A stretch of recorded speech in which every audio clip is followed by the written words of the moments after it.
And with us right now, we've got Bill Coletti. Bill, you're the founder and CEO of Kith on the web at kith.co.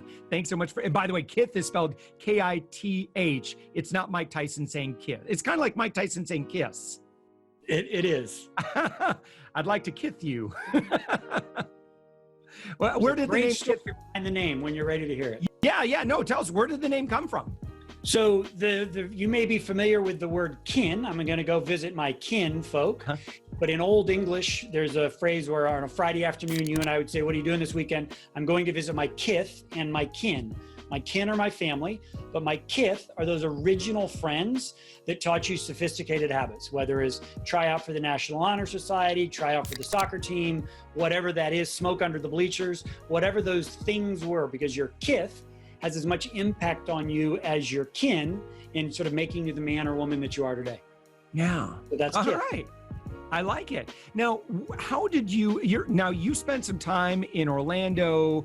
No, is that where you went to school? I went to school at Florida State in Tallahassee. Oh, terrific. And so now you are in Texas. And how do you like Texas compared to Florida? You know, I miss the water, but there's a great lake here that I can sail on, so that's good. It's a little bit hotter, but you know, you always miss home. I love Florida. I got a soft spot for Florida. Yeah.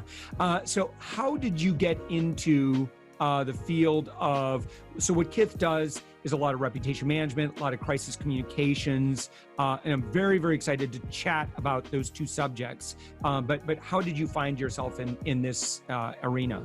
So starting as early as high school, I was really involved in politics, and I ran campaigns the first half of my career. And so did that up until around 2000.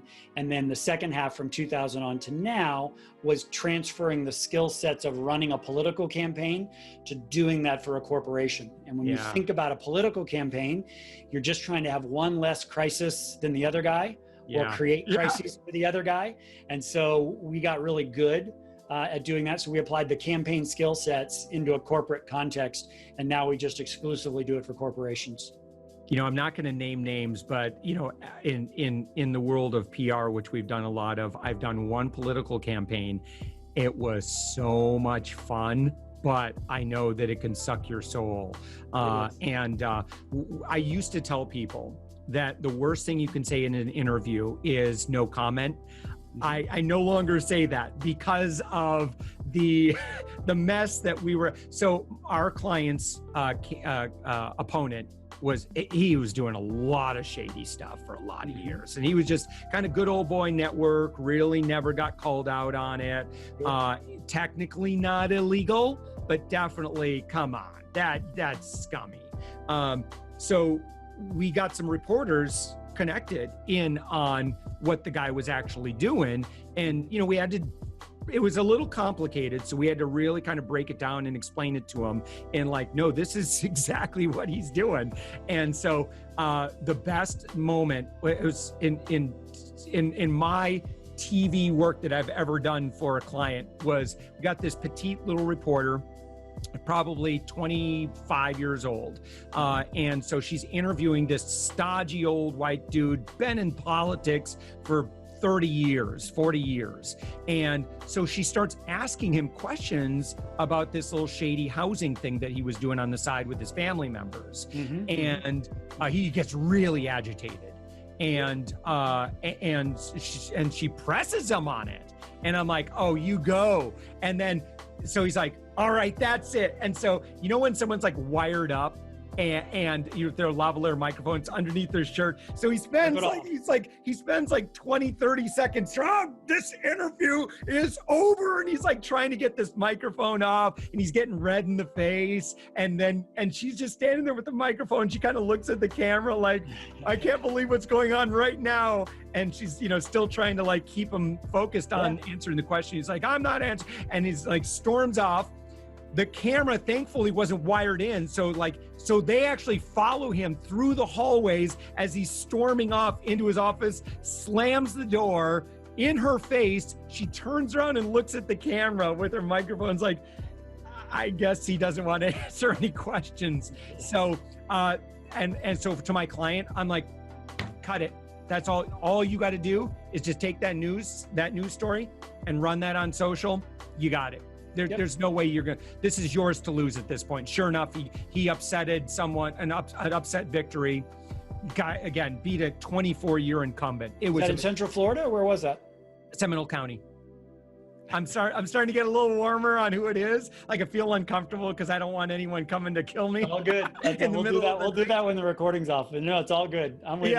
I'll tell you the adjacent story. All right. Yeah, please. I'm sure you've got some amazing stories of that, spending that. Yeah, so you created a crisis. Yes. And the opponent had to deal with a crisis. Dealt with it horribly. Into a could corporate not have dealt with it any worse. Yeah. So we and do that in a corporate context. It was his arrogance that kept him from recognizing that, listen, it doesn't matter how long in your position or who you are, like, you still have to account to the people, and you still have to be ethical, and your perception of what things look like, even if in his mind, he didn't think he was doing anything wrong, his arrogance led it to believe, oh no, I'm doing everything wrong right now. Yeah. Insert United Airlines with Dr. Dow. Insert BP with Deepwater Horizon. Insert, JP Morgan, fill in the blank. He, that you just said. So we now we do that, but we do it now in a corporate context. All right. So what, in terms of clients that you work with today, would you mind sharing, by the way, you have a very prestigious book of business. Would you mind sharing maybe a few clients that you've had the opportunity to work with and kind of what that's been like for you? Yeah, so we've been with Kith 6 years now. We're heading into our 6th year as a firm, and then I ran a global crisis practice at a big PR firm. And so we've had the opportunity in Kith to work with some great companies, Cargill, particularly their animal protein business, American Express, the College Board. The one that we're really fond of is the Master Court of Sommeliers. And so if you saw the movie Psalms, the guys that do the wine tasting, those guys, Essilor Luxottica, which is the eyeglass manufacturer that's there, some gaming company called Rally Cry. So yeah, we've done some Shell as a current client, Home Depot. Wow. So yeah, we've got some great clients. We're really proud of what we've built. How did you, obviously you had a background, where you had a good reputation, and then, so you're working with, a pretty prestigious firm for a while. How did you make the transition to going independent again with Kith? Yeah, so, necessity is the mother of invention. And I'm sure I'm not the first entrepreneur to say that. I didn't wake up as a 10-year-old and say, I want to be an entrepreneur and run a paper route. I just sort of stumbled into it. Yeah. So we were at this big firm. Our firm got acquired by a larger firm. Our leadership team took over the larger firm, and it just culturally wasn't right. We went from 150 or so people to 3,000. And I just didn't want to manage that environment. And we were publicly traded, so there's all those downward pressure. And then got passed over for a senior leadership opportunity, a greater role than I had at the time. And I just said, I got to go do something different. Yeah. And I didn't want to go get another job. I was pretty hard to employ already then. Now I'm kind of a feral cat, so I probably can't ever get employed. So the necessity of starting my own thing is took a couple clients with me and basically traded time for money in those early days. And lived on about, $12,000 a month, and then have now grown it into an agency. So it was sort of classic. A lot of people that I know have done that, left a big firm, took a couple clients, incubated it, and then hit a couple forks in the road. And I made the right choices each step of the way. Yeah. Yeah. So when you went, you said, listen, this isn't working for me. Did you already have, a network where you're like, listen, I'm just going to, kind of burn the ships right now. I'm going to build my own thing here. Did you already have a book of business that you were able to jump into pretty quickly? Yeah, I made a lack of courage move right in that intervening time where I went to join into a partnership with some guys because I really lacked the courage to do it on my own, being very candid. And that lasted about 10 months. And we just were not aligned philosophically. We weren't aligned around how we want to approach customer service. We weren't aligned on how we want to go to market. And so that was kind of a 10-month waste of time. And then I made a step and did take a couple clients with me, and that was the starting place of Kith, and that's where it got born. But my immediate step from big firm to quasi entrepreneurship was actually joining a partnership. That was a little bit of a mistake. I should have put the parachute on and jumped, but I just sort of jumped off a footstool instead. Okay. So, and then what do you do? Do you mind sharing? Like, how did you acquire some of the amazing clients that you've been able to work with? Yeah. So we do content marketing, we do webinars, we do all kind of this classic things that we're supposed to do in this sort of modern age of digital marketing. The reality is we did a study of all of our past, like 50 past clients that we've had. 90% came from referrals. And they just either lawyers or partners or allies, former employees, former colleagues, former clients, all cross-referring. So we have grown really, really based on referrals, which is wonderful, but it is remarkably finite. It is my list of people I know is finite. You can count it. Hopefully it's big, but it's a very finite list. So we've gotten here where we are. Not because of any amazing content marketing or any amazing of that social stuff that we're all supposed to be doing, but I've gotten here because of referrals. Yeah. Wow. So how does one get themselves in that position where they can get so much business just from referrals? Yeah. I mean, you said it earlier. I've been blessed with a great career. I mean, I've had an amazing career from the first campaigns that we ran. I've been a good friend to clients. I've been a good friend to competitors. I try to be really generous with my time, with my talent, with my treasure. And so I don't have any secret recipe, but I think I do good work. And when people call and ask me for something, I try to be generous in response. Yeah. Whether that's a job recommendation or a brainstorming session or a what if, or and the meter's not always running. So clients call and say, "Hey man, I know we're not paying you for this, but do you have a perspective on this?" And I'm like, whatever. I give it away all the time. I give away probably more than we sell. It's for higher level clients though, it is absolutely the right way to do business, as opposed to, well, if you want to engage with me, everything's gated, or there's just a wall, and you make it difficult, or you create a lot of friction to engage with you.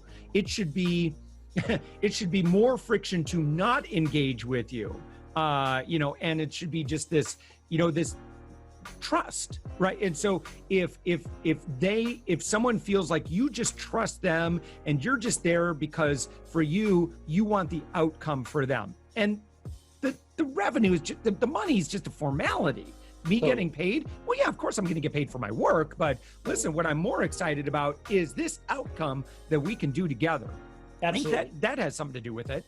It does, and it I use the word intimacy, and some people bristle at the word intimacy in a professional context, but no, these are what we do is pretty high stakes. A lot of people need me to be my best when they're at their worst, and I'm very empathetic, and empathy is a big part of intimacy. And so we really care. And I care about the people that we work for. We have the luxury of being choosy, which is nice. But the next big question, particularly for what you do and the folks that listen and really learn from you, is scale. It's hard to be intimate and to care at that level of connectivity 24/7, because you still, to a certain extent, are trading time for money, and scale becomes a great challenge. And that's where I live right now. I live at the intersection of intimacy and scale. Yeah. That's our own, and I'm going to ask you about your own, kind of the services that you provide, and I'm really excited to chat with you about, again, credibility and that sort of thing. But for us, I think there's such a need in the marketplace. And that's actually where we spend most of our time now is helping people balance that scale versus, how can you keep your relationships with your clients and your audience authentic without, this kind of this sales funnel kind of where you're just treating everybody like a number. Like nobody wants to be treated like a number. And I think that's another part of it is, giving them a very authentic and warm, relationship and being able to handle it. So, hey, Bill, would you mind talking about, you have a great tool here and you really got my curiosity. Maybe you can help me. I want to know my cred score. How do I figure that out? So on our website is what you're referencing. There's a way that you can actually, as a company, it's enterprise driven for the most part, is that it looks at these 7 characteristics that come from some original research that McKinsey did back in the 80s. What are the 7 key characteristics of successful companies? And we actually have created a diagnostic where a company can go in, honestly self-evaluate where they are. And cred, is all about reputation. And it's a diagnostic tool to understand your corporate reputation. You can do it, fill out the questionnaire. I believe it's 20 questions or so, and then it'll spit out a number and we'll compare you to a bunch of other databases or a bunch of others that have taken it in our database. And it'll give you sort of a bench line of where do you stand on these 7 aspects that are critical into developing your credibility as a corporation. Yeah. So what would be some of those things that someone would be graded on? Yeah, so there's the 7 S's. It's pretty comprehensive, but it breaks simply down into sort of soft skills and hard skills, and then at the very center of it is shared values. Are you aligned around shared values? Is the root of it. Then it talks about systems and staff and procedures that you have in place. Then it talks about sort of a number of other sort of aspects of the company. So it's these 7 S's. That McKinsey first put together. And it really gives you insight both at a mechanical level, structural level, but it also gives you sort of also an insight on sort of the softer skills. So there's a hard side, a soft side, and then at the bullseye is this notion of shared values. So this is more than just a clout score. Yeah, no, it's a lot deeper. I miss clout, to be honest with you. Yeah, net promoter, it's not net promoter, it's not clout. No, this is very personal, and it goes to an operational level about how confident are you that Joe, your spokesperson, is up to the task. It also says, is your CEO up to the task, which is a very different question than spokesperson Joe being ready. Excellent. So when folks come to you, are they usually coming to you because they're in the middle of a crisis, or are they just like, we want to be prepared for the worst? Yeah, it's about 70-30. 70 find us in a moment, in a state of crisis, either pre-crisis, we know this is going to be a problem. We're in it and we need help. Sales cycles are very short with those guys. And then there are some folks that are immediately post-crisis. And that's the new frontier for us, is that we really want to work with companies that said, that sucked. Let's never do that again. How do we get better? And that's this new frontier that I'm most excited about, is this transformation journey. Something that we're going to launch in October as a firm that we're really, really excited about, is that how do companies either have a crisis or know that they can have a crisis? What is the transformation to create reputational resilience? So that's the sweet spot. So the answer to your question is 70% find us in crisis, 30 find us in some sort of pre or post state of crisis. Now, I think the standard advice on crisis comms is have a plan, anticipate every possible thing that could go wrong, and have an SOP ready to go. Is that generally the idea, or is there more to it than that? There's actually less to it than that. I don't think that. So we were working with a major corporation, major retailer, and I walked into the head of communications office, and she had at least 35 1-inch white binders that covered about 4 feet on her shelf. And there were these binders that was malfeasance, sexual harassment, data breach, plane crash with the CEO, data loss. So she had 35 of these things.